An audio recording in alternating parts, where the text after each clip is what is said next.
je me demande quand même, comment peut-on accepter une société qui va punir un véritable viol avec du sursis, mais mettre 20 ans à un braqueur de banque au pistolet en plastique?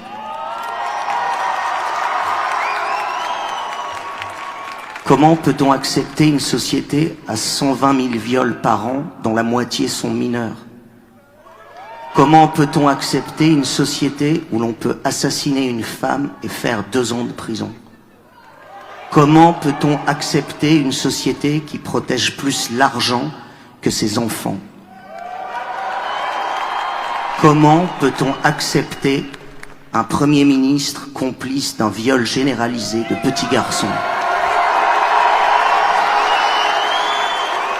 Le jour où le viol ou le féminicide, tout comme l'homicide, prendront plus d'années de prison qu'un braquage avec un pistolet en plastique, ce jour-là, nous pourrons commencer à estimer que nous devenons un peu civilisés.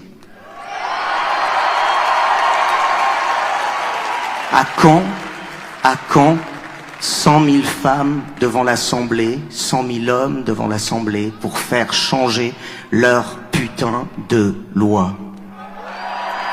Dernière chose, les manifs en tout genre, de vieux pseudo-révoltés entre la Bastille et République, faut oublier. Il n'y a rien qui se passe, il n'y a rien qui se passe à la Bastille et rien qui se passe à République.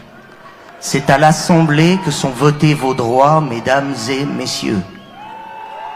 Moi, si j'étais une femme au milieu des charros, au milieu de toutes ces bites atrophiées du cerveau, tous les connards du monde qui aiment siffler dans la rue la beauté des Jocondes, tous les petits trous du cul qui traitent de putes les féminines parce qu'elles sont trop inaccessibles, tous les crevards de l'humanité qui par les poings aiment massacrer, deuil au beurre noir, oui la beauté. Moi, si j'étais une femme, au milieu de tous les harceleurs en tout genre de la rue ou du téléphone dans une société qui ne respecte plus rien. Moi, si j'étais une femme, moi, je m'achèterais un flingue.